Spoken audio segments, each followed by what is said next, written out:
All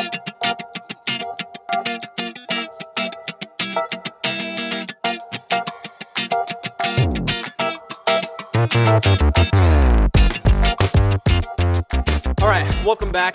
Today we got Mike Hamilton, owner of Collin County Baseball Academy here in Salina, Texas, home of Canes Baseball. Wanted to introduce Mike, and we're going to talk to him for a bit on all things athletic development, recruiting, scouting, all that fun stuff. So, Mike, you want to tell us a little bit about yourself real quick? Sure. Starting off, I was an amateur youth baseball player, played rec baseball, and then moved into American Legion Connie Mack baseball when I was playing in high school. After high school, I was fortunate enough to get an opportunity to play in college, and then after that, play professionally. I played professionally for a few years, went on to take a job in scouting, working for the commissioner's office with the Major League Scouting Bureau for 10 years, where when I was there, I got to see the top 100 to 125 players in the country every year. So that was a great learning experience as far as seeing what the best talent and even more importantly, being around some really, really talented scouts that taught me a lot. After that, I was fortunate enough to be put on the Olympic team staff to try to get our first-year professional players into the qualify for the Olympics. That year, in 2000, we were fortunate enough to qualify for the Olympics by finishing second in the Pan American Games to Cuba. And then awesome. That team ended up going and winning a gold 2 years later. Cool. And then after you're done with all your scouting, coaching, all that different stuff, how do you end up here, owning your own spot in Texas? And how'd you end up in Texas too? Well, I grew up in Texas. I was born in North Carolina, but moved here as a young, I think maybe fourth or fifth grade. And then what happened as far as the CCBA and what we're doing now, I was fired by the Rockies. Like most people in professional sports, you either get fired or you're released. I've been both, so nothing to be ashamed of. It's just kind of part of the deal. But after that, I was looking at opening up a small facility to do something with my spare time. And I took a hitting coach job with the Rangers. John Daniels was an intern with the Rockies when I was there, and he was the general manager now with the Rangers. And I used that relationship to get a hitting coach job. Cool. Driving home from that interview or that meeting, I wasn't very happy. I wasn't excited. So I knew that it probably wasn't a good idea. So I called John up and told him that I wasn't going to take the job. Mm-hmm. I thanked him for the opportunity. And then I talked to my wife, and we decided to expand and actually build a bigger place. We started in Prosper in 2015, and we haven't looked back since. We've been very fortunate. The biggest thing that we've been really blessed with is not only great families and great players, but more importantly, great coaches. We have a lot of talented people that work here and are passionate about players, but and the game of baseball. Mm-hmm. And this place is awesome too. This is one of the first spots when we started doing any of the Pernetti Sports Performance things that we were doing. I mean, I reached out to Mike, came out here, met him, checked the place out, and obviously CCBA is super nice facility, and Mike's one of the guys that knows everybody baseball in every area. So obviously awesome guy to be around and very knowledgeable about the game, development, scouting, recruiting, you name it. He's, obviously my go-to guy for that. So one of the questions that I had starting off, how has scouting and recruiting, let's just go scouting. How has scouting changed from when you first started to how it is now? Yeah, that's a good question. It's changed a lot. Some of it for the better, and some of it not so much for the better. But basically, a scout's job when I started was to be able to evaluate and project tools, and then be able to place that player in an area that you thought he would have success in. Mm-hmm. So if you evaluated a player by using your eyes and the tools you had back then, tools were a stopwatch, and a radar gun. And even to date myself, there were organizations like the Boston Red Sox that they didn't even have radar guns when I first started. And that wasn't that long ago, but they didn't believe in them. Their scouting director thought that, you grade a guy's fastball based off how hitters react to it. I don't quite agree with that. I think technology is awesome. I think the tools we have are great. But I think what it's taken away from is the evaluation skills. And I think nowadays that there's a lot of organizations that rely more on analytics and measurables than they do on just the eyeball test, basically. So I think that's probably the biggest change, and it can literally be from one area scout to another. You might be with a club, and the area guy in North Texas, Oklahoma, for instance, is a great evaluator and has a great skill and knows how to project and slot guys. And then you could maybe move down to South Texas, Louisiana, and the guy there is more concerned with getting the numbers and the video and all those things. So if you're a scout in the area and you like my play, and are you sending that info to the cross-checker? And at that point, is it like, well, you like him, he's good, but he doesn't have the data analytics stuff that we're looking for, and that's kind of it? Or do those guys still have a shot? I think it varies on organization, but every organization has criteria now. When I was scouting, you wrote a report, and it was an OFP number, which is overall future potential. And if that number reached a certain level, it was a 45 or above would be a guy that would garner some attention. And then anything above like a 50 to a 55, you would get a cross-checker to come in and see your player. The way it was set up then, you had a regional cross-checker, and then you had a national cross-checker. The good organizations, the one that knew how to scout, they understood that their national cross-checker wasn't any smarter than their area scout.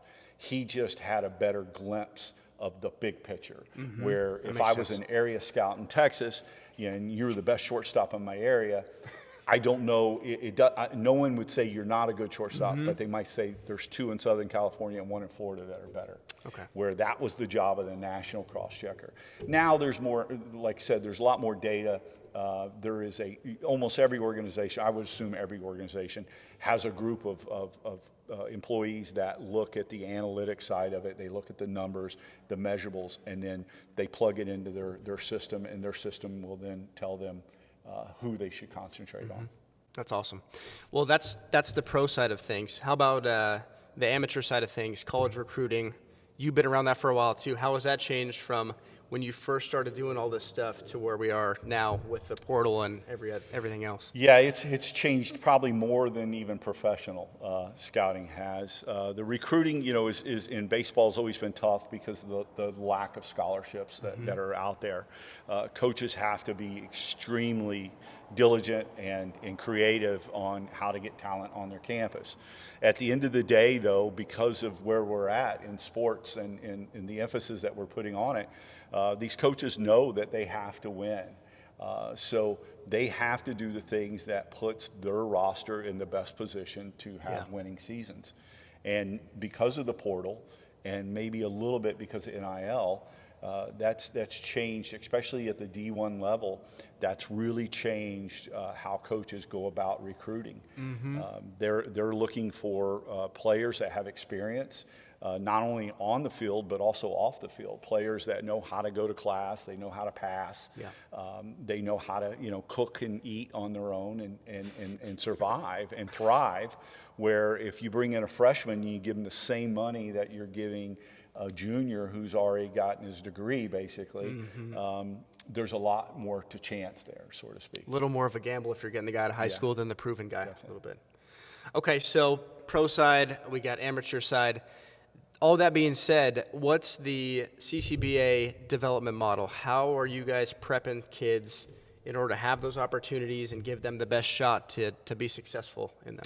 When I first started this place, I thought I was going to have to do everything totally different because it was youth amateur baseball, and everything I had done leading up to that was professional baseball. And it turns out it's really not.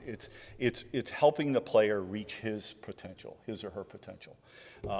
His or her potential is dictated by a lot of other factors, none of which I control or coaches control. A lot of it's genetics and just being fortunate enough to have good genes and size or speed or strength and things like that. We offer the tools that will improve all those things that it takes to play at the highest level. And we teach our players the way to play at the highest level. So if they are talented and fortunate enough to play in the major leagues, they should not have to relearn the game. Sure. What we're teaching them as a 10, a 12, a 14, 16-year-old are the same fundamentals that I was taught, and I was fortunate enough to be around some of the greatest instructors in all of professional baseball, and I was smart enough to listen to them. And the things that we teach are those types of things. That makes sense. So since I've been doing this a little while now, I've got to interact with a lot of different organization owners, coaches, directors, you name it. Mike's got the most, in my opinion, realistic and honest, upfront kind of conversation with the parents and the athletes too. It's more of, hey, we're not going to be the ones that are going to get you drafted, get you a D1 scholarship, but we're going to give you the tools to be able to do it if that's what you want. And that's kind of what I thought was, something totally different, because you hear promises from everyone under the sun. Hey, if you come here, we're going to get you a scholarship to Vanderbilt. Or if you come here, then we're going to get you XYZ. This is more realistic. Hey, if you want it and you work for it and you have the genetics and all the different tools that you need, we're going to help you get there. But ultimately, it's going to be on you as the athlete to take care of your business and do it that way. So that's one of the things that kind of sticks out to me, each speech that you give the parents and the players on a pretty routine basis. It's not blowing smoke. It's pretty cut and dry and realistic. And, hey, we're going to give you the opportunity to do stuff, and we're going to provide you with the tools to do it. Yeah, I appreciate you saying that, Jimbo, and it's something we really do believe in. The fact is that I think we get a little skewed on the whole athletic side of this. I think that unfortunately, because it's become a business, both at the amateur level and collegiate and professional level, that we're looking at it as an investment in how far my son can play, instead of why we originally played sports in the first place. And that's to build character and overcome, issues and learn how to focus and get along with others and teamwork and all the things that someday most of these kids are going to sit in an interview and for a job, and they are either going to pass that because they've been able to communicate that they have those skills, or they're not going to get the job because the person making that decision doesn't think they have those skills. Yeah. I think on the baseball side specifically, we've gotten away from that. I mean, when I was growing up playing ball, I was always, especially from my dad, was always taught, you're playing baseball, but the whole game and athletics as a whole is to teach you these life lessons. So when you do go sit in that job interview, or you do go into the real world, you have that skill set that athletics prepares you for. And I feel like we've been getting away from that a little bit, maybe slowly getting back into what it should be, and kids are understanding that a little bit more, and hopefully parents too. Go ahead. Leads me into the next question. Travel baseball, what problems do you see with it right now as a whole, and you have any solutions for us? I don't know about solutions. Travel baseball is a microcosm of our society. Yeah, what's happened is that the more importance we put on this, the more stress it causes, the more anxiety that comes out. I can't give you analogies till I'm blue in the face, but basically, if I buy my son a $300 bat and he goes and strikes out looking 3 times, I guarantee you, I or his mom or both of us are going to mention how we just bought $300 worth of equipment and you don't even use it. Or, a $200 uniform package, or a $100 lesson, or $3,000 team fees, whatever it might be. So that's one thing right there. The other thing is our society is struggles with FOMO. And there's people in this industry, just like all other industries that are out there, that take advantage of that.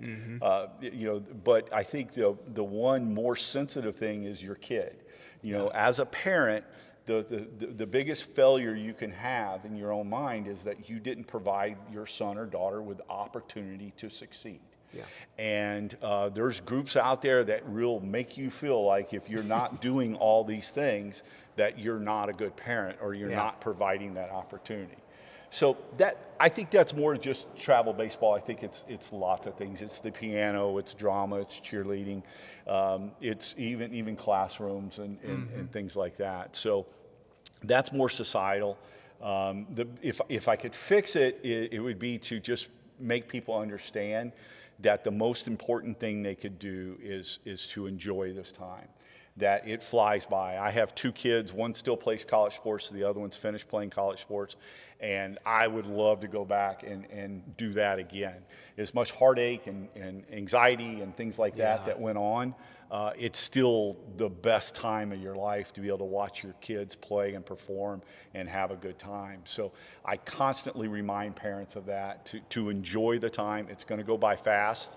And the last thing you want to do is end it on a sour note. Yeah, that makes sense. And you kind of already just hit on this next question I was going to ask, but advice to parents. If you got a 12-year-old, what's your advice to mom and dad and how to make them, fun for the kid, but also give them the opportunities that kid needs? Yeah, a couple things that I use with my kids that I think worked out pretty well. One was I wanted them to dream. I didn't want them to have limitations. And one of the sayings around our house was always, somebody's got to do it. Mm-hmm. So, if my son said he wanted to be a big league player, then I never said, oh, well, you can't. That's too hard of a dream. My answer would be, somebody's going to be a big league player. Why shouldn't it be you? So I promoted their dreams, but I also told them the truth. If you brought them in here now and asked them, I was brutally honest with them, just like you talked about with the parents. I wasn't trying to win a popularity contest. It was my job to, I wasn't a great math student, so I couldn't pass on the math skills, or I wasn't a great writer, so I couldn't pass on those skills to my kids. But I was fortunate enough to spend a long time in this game and in professional sports, and I wanted to pass that on to my kids, that if this is what you want, this is what it takes. And the other saying that we had around our house was, price of admission is 100% effort. Mm-hmm. I like that. Our kids understood that, and I would remind them, and trust me, I'd be a hypocrite if I didn't say I wasn't the guy that, hey, how'd you like that $300 bat I bought you, kind of thing, or my daughter, about playing harder, things like that. But overall, if they don't enjoy it, they're eventually going to stop playing, and then they can't reach their potential if they stop playing. And our goal is to reach your potential. If we have a kid in our organization that his ultimate potential was to make his high school team, then we should be just as excited as if he was drafted in the first round. I love that. Because we did what we could do, what we could control, and that was to have him enjoy the game long enough to reach his potential and help get him to that point, whatever it might be. Yeah, that is awesome. And also, Mike's being a little humble, but both kids are high-level college athletes. I mean, Mackenzie played at Auburn, right? She went to Auburn. She played at Southern Miss. She was a really good player. Had three knee injuries. Oh, yeah. Mustered through it. 3 ACLs, actually. Played through it. Tough kid, and she's still in sports now. She works at University of Arizona. Yep. And then Max is a right-handed pitcher down at Texas State. Throws 110. Might as well. He's got some potential. But I married well. Apparently. I picked out someone that had some size. Yeah, all the athleticism comes from your wife's side. Definitely, definitely. Yeah, I figured. Okay, so now let's fast forward a little bit from the 12U parents. You got a kid that has some potential and is going through the recruiting process. What's your advice to that kid? Well, number one is grades. If you're a C student, work a little harder, be a B student. Yep. Not everyone's going to be a Rhodes Scholar, but everyone can get better. And that's one of the things that coaches, one of the very first things they ask about. Coaches don't ask about bad players. They ask about good players. So the talk about ability and talent is usually comes later because they wouldn't call me up or I wouldn't be calling them up if I didn't think a player could play for them. So the grade part of it is huge, not only to make them more attractive to the coach, because they feel like this kid's got a chance to come in and pass and graduate and do the things that need to be done. But also there's a lot of academic money out there that people don't realize. A lot of it's tied to the standardized testing, which is coming back more and more now. You know, after COVID, we kind of got rid of that for a little bit, a lot of universities, but I'm reading where more and more are requiring it. So the academic part is every bit as important as the hitting or pitching or the skills that we look for. Sure, that makes sense. Okay, so that kid's, I guess, in the process right now.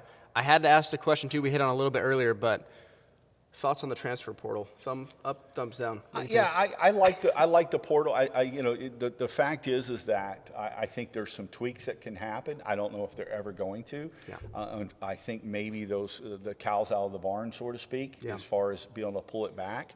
Our society basically mirrors what we do as kids. We have kids that if they're not starting shortstop and hitting third, then their parents will pull them off a team and go somewhere else. So these kids are learning this early on. But what a lot of people don't talk about is, my guess is the majority of kids in a portal are there, especially in baseball. I can speak to baseball. Are there because of lack of opportunity, not because they're weak or they're not strong or tough or any of that. It's just that they feel like either it's been communicated through the coaches or just by their own, the things that transpired during a season, that they're not going to get the opportunity at that current university. So that being said, selfishly for that player, I think the portal's a good thing. Yeah, I agree. Yeah, part of my thing too is, the coaches up until recently had all the power. You could tell me whatever you want. Once I'm on campus, I'm there. And then my options are pretty limited. Now, it's a little different. So I got a few mixed feelings on the portal. I think as of now, I'm a little bit in favor. I think if those kids do have an opportunity to go elsewhere and they were, told one thing, something didn't work out, something wasn't what they expected, now it's basically like a job. If you don't like the job that you currently have, you can go look for another one. Is that fair? Yeah, it's everything else in our society. No one would ever question someone for taking a better job or a job for more money, or maybe moving to an area that they've always wanted to live, or going back home type thing. So this is just college sports. It is what it is now. Just a new thing. Yeah. The other thing is that I hear people and I kind of laugh where if you're in the portal you're weak, you couldn't take it and all that. And I look at football and I can't remember how many of the Heisman Trophy winners in a row have been portal guys. Yeah. So the NFL's giving them, most of them, a lot of money to come play, so they don't think they're weak. They don't think they're bad guys or anything like that. So yeah, and on the coaching side too, it's like if you are at a small D2 or a smaller D1. And LSU comes and says, hey, why don't you come coach here next year? We'll give you $2 million. It's going to be hard for you to say, no, sorry. Yeah. Paul Skeens last year, he's a portal guy, number one pick, it doesn't necessarily, it's not necessarily a bad thing. Like anything, there's players that will use the portal maybe to cover up a weakness or whatever. But overall, I would much rather have kids be able to move around and be happy and enjoy their college experience than be stuck. Like one of the terms I use is tattoo, and it's not a tattoo, it's not permanent anymore, and I think that's a good thing. Yeah, I agree. Okay, I guess we're getting close to wrapping up. Had to ask this one to your organization owner here at CCBA and with the Canes and everything. Give us some of your pet peeves, either athlete side, parent side, coach side, some things that irritate you. Yeah, probably the biggest thing. Don't mention any names. No, Sorry. no names. No names right Especially now. mine. Off the air. Probably the biggest thing, and this goes back to the anxiety and the FOMO and all that, is that on one side I'm told we need to win and we need to my son needs to get better and I give them my advice over 30 some years of being in this game at a pretty high level. I give them that advice, and my advice is about development, and it's practice more than you play, and that tournaments should be like a test. You should practice and study a lot, and then occasionally play in a tournament. And most parents don't buy into that. And I think part of it is I've come to the realization that the tournaments are what the parents really enjoy. It's their way to get out of the house. It's their way to watch their kids. And I don't begrudge it, but when someone asks for my advice and I give it to them and they don't take it, that's probably the biggest pet peeve. Yeah, I could definitely see that. That's funny. Okay, this is another one too. Social media, kids, especially during the recruiting process, should they be on it? How should they use it? What do you got there? Yeah, social media is huge. It's I learned that in just a little bit of window between my son and my daughter's recruitment, my son being younger, how much more social media came into play. When she was being recruited, it was very, very little social media, and it was about relationships and playing for the right club team and being, with the right coaches. Yeah. And now, it's a great thing. Twitter is huge. The process that I've seen, and I don't see it changing, is that coaches use social media. They go on there and they scour it. They're looking for people that are posting videos and looking for that player that maybe they don't know about. And then they use that to communicate with the player. Right. The process normally is that coach will follow the player, or the players follow the coach to show interest one way or the other. And then because of that, the other one will follow back, and now DMs open up, and there'll be questions, or coaches might reach out and say, hey, saw your video, keep up the hard work. Or it could be even more formal, was, hey, we'd love to get you on the campus, whatever it might be. So one of the things we tell our kids is, if we know that coaches are using it a lot, one of the things they need to be able to do is have a good, respectable social media presence out there. Major universities that have the funding, have the ability, the resources, they have people in their groups, that's all they do is scour social media. And they're looking at it for their own athletes that are currently part of the program, but they're also looking at the prospective athletes. So if you're out there, you have social media, and you want to be a player, you want to be thought of as a prospect, that'd be one of the things I would definitely make sure that my social media was nice and clean. And as I use it, pretend that your mom's reading it. Yeah. And if it's something that would embarrass your mom, then you probably should take it off. Absolutely. Something that could help you a lot or potentially hurt you a lot. No doubt. All right. I guess last one. Advice to parents as a whole. It's kind of a general question, but I would like to get, I ask you about specific parents and their kids, but just advice to parents as a whole, just from your perspective. Yeah, we kind of covered a lot of it in other things in the questions. And by the way, your questions have been great. I think Appreciate it. Good insight, and it's brought out some answers that hopefully will help educate your viewers. I've never met a parent that didn't want the best for their kid. I've never run across the parent that went, yeah, I'm really trying to screw their life up or ruin their opportunity. It goes back to what we said before. We get caught up in this rat race of society. We want to, have the best bat and the best instructor. And, I see that a lot in social media. Someone will come on and say, who's the best fill in the blank coach in the area?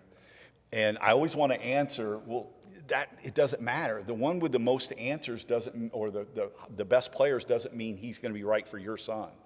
But that's what we're striving for so much, and we forget why we're doing this. Once again, I want my kid to have a smile on their face, not all the time, because that would be unrealistic.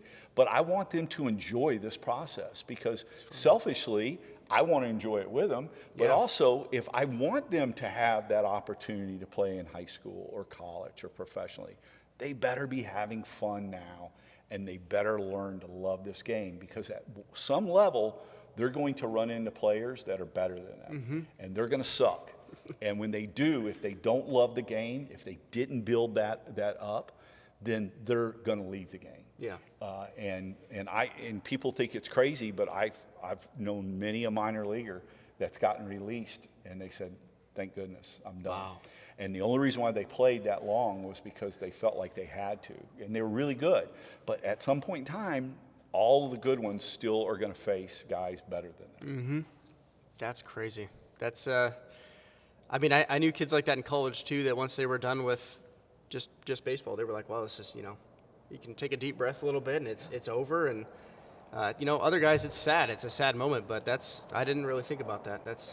Yeah, you got to have fun. You got to enjoy it. Life's too short at whatever we do, but if you're going to put in this much time, effort, and money at 8 or 18 or 28 years old, you still better be having fun. One of the things that we, in the big leagues, we had fun all the time. We hated to lose. The nice thing about playing every day is the losses don't quite hurt as much as a group. Individually, certain losses will hurt other people more than others. But we always had fun. Sure. Fans would be disappointed sometimes that we were still having fun after a loss. But if you don't have fun, you're not going to play this game that long. Yeah, you got to be able to laugh at those losses for sure. All right, last thing. And I'm not going to lead you on the question. I already know your opinion on it. But what's your biggest, not advice, but your biggest investment you could make kind of as a younger baseball player? What can I do to give myself the best opportunity to be able to play at a higher level?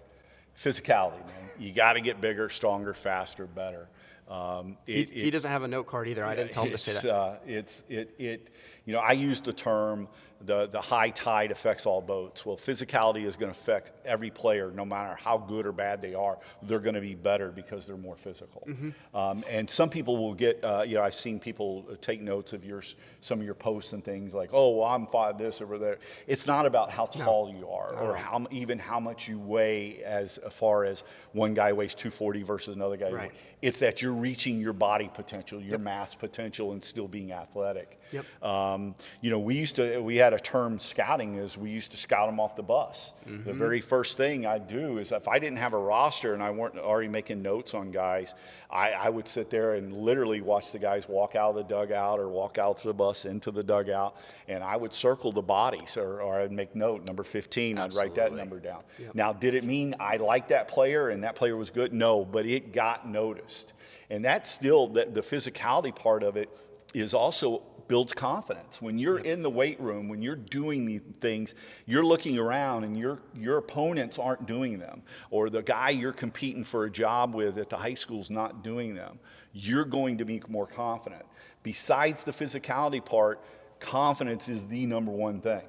And if we could bottle up confidence, we could print money. Yeah. But the fact is that we can't bottle it up. But physicality, the weight room, the strength and conditioning, speed and agility, the injury prevention, all those things are going to pay off in the long run. Yeah, and I'm sure you can even assess it even farther than that. You could probably look at a guy's body and his physicality and determine, well, is he driven? Does he take his stuff seriously?